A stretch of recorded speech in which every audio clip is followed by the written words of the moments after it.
Hi guys, back in the garage. So just about to start and take this engine out. Just thought I'd give you, if you're interested, a quick look at what's involved in taking an engine out, which is pretty generic, regardless what engine. Yeah, a couple of things you've got to take into consideration though. Firstly, you need to identify if there's any subframe on the bottom. Yeah, which means the engine's got to come out from the top. Yeah, or you've got to take the subframe out and drop it through the bottom. Now I've had a look at this one. There's no subframe on. Yeah, so it doesn't really matter. I can drop it out the bottom. If I want to take it out the top, because the way it's situated, it's set back under the bulkhead here, which doesn't come off. Yeah, it's all fitted. So to that end, you can't straight lift it out. Yeah, you won't have enough room. So you take the front end off.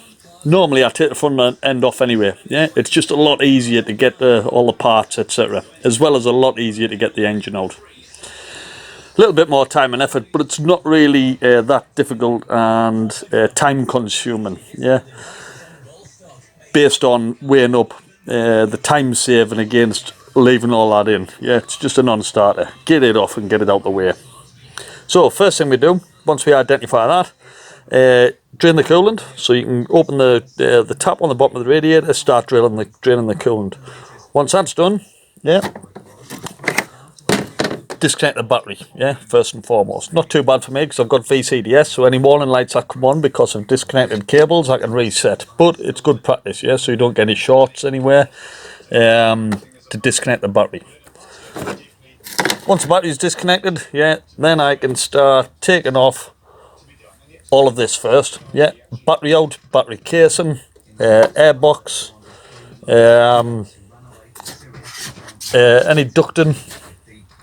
Take all that out the way, and that's the same with any engine. Yeah, because you need to access underneath there to get various bolts off, mounting bolts for the engine mount, as well as more coolant pipes, etc.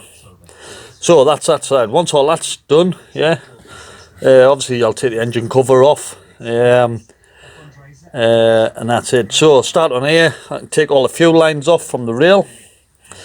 Back to that side, I can take all the gear linkage off, which I'll be able to get to at the gearbox side once all this comes out. That's pretty much it for the top. Once all that's disconnected, I can then go under the car and disconnect the exhaust, as well as disconnecting the drive shaft, or drive shafts. Yeah, you've got to take the drive shafts out from the gearbox so the engine can come out. So to do that, we've got to take obviously both wheels off, and disconnect the bottom ball joint from the wishbone, yeah, which allows me enough play to then take the drive shaft out of the wheel. Disconnect them from the gearbox. On some models you pop them out with a screwdriver. From Volkswagen they have a good design where they retain the oil, so you just unbolt it. Yeah, so there's a ring of bolts, about 6 bolts, that connects to the diff part of the gearbox. Yeah, disconnect them and then that's it. That's the drive shafts disconnected.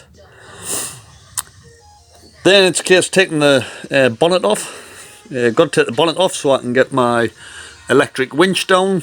Yeah, sitting over nice and central. There'll be mounting points on the engine where I can attach my chain gear to then be ready to lift. Once I've got that set up, I can lift, take the weight of the engine, and disconnect the engine mounting bolts, yeah, and gearbox mounting bolts. So gearbox mounting bolts on that end. There'll be a down there. There's an engine mount, and underneath there's an engine mount as well.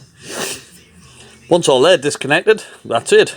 Yeah, I can take the weight of it then and start winching it up, and then pushing the car backwards. Yeah, and then that's it. The engine will be suspended in the air. So fairly straightforward.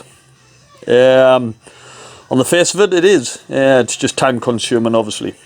Other things taken into consideration, certainly with older cars, is that you're going to need some parts as you're going. Yeah, because bolts will be rusted on, which will snap. Certainly exhaust bolts if they haven't been taken off recently. Normally headlight bolts as well. You can see how rusted these are, so you've got to be careful with them. But there could be any other parts, yeah, that you'll find as you're going along that will need replacing. purely due to wear and tear and rust, yeah, or any unserviceable parts that you come across that you haven't planned for because you couldn't see them. So that's why it's good to have a board, yeah, which I have here, yeah, with my pens. I've already started to do my list, so I've wrote Touran. Yeah, I know it needs a timing belt gearbox change, which I've got the gearbox for it, hopefully it works. 2 rear tyres, and it needs a rear right wheel bearing. That's what I know of so far. So as I'm working through the car, yeah, if I break anything because of rust, something snaps, or if I come across something that needs replacing, yeah, I can straight away just add it to the board, and therefore I don't forget.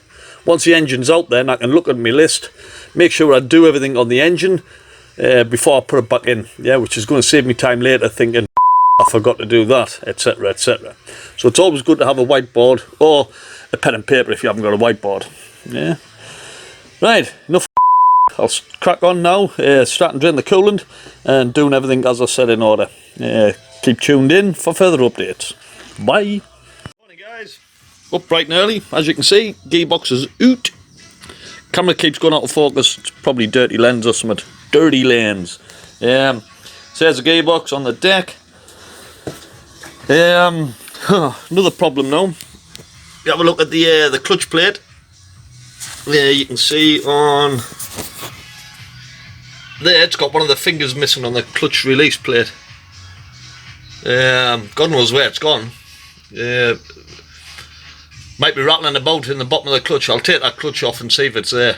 If not, that means it was broken prior to putting this back on, the last time I had the gearbox on, and they've just left the finger off and not bothered replacing the release plate. Anyway, either or, I'm going to have to get a new one of them. Yeah, it's a dual mass flywheel as well, but hopefully I can just get away with the getting the pressure plate.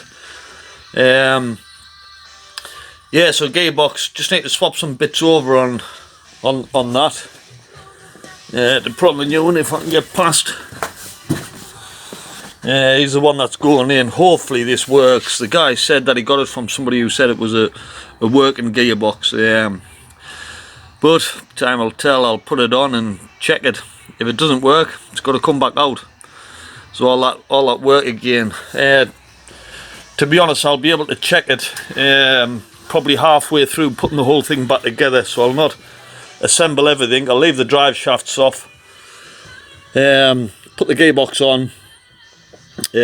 Probably put it onto the. Well, I'll have to put it back onto the gearbox mount.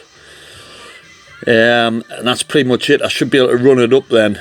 With it on the axle stands, and then put the car into gear and just let the wheels spin. Hopefully it doesn't come off the jacks and it'll shoot through into the Ponderosa, but there we go. Right, so next job, swap all the bits over off this box onto the other that I need, and then winch it back in. Fingers crossed. Oh no, I've got to do that that clutch plate as well. I'll probably have to nip out and go and get a clutch plate, which is going to hold the job up now. Damn, never mind. Anyway, ciao for now. Have a good day, folks.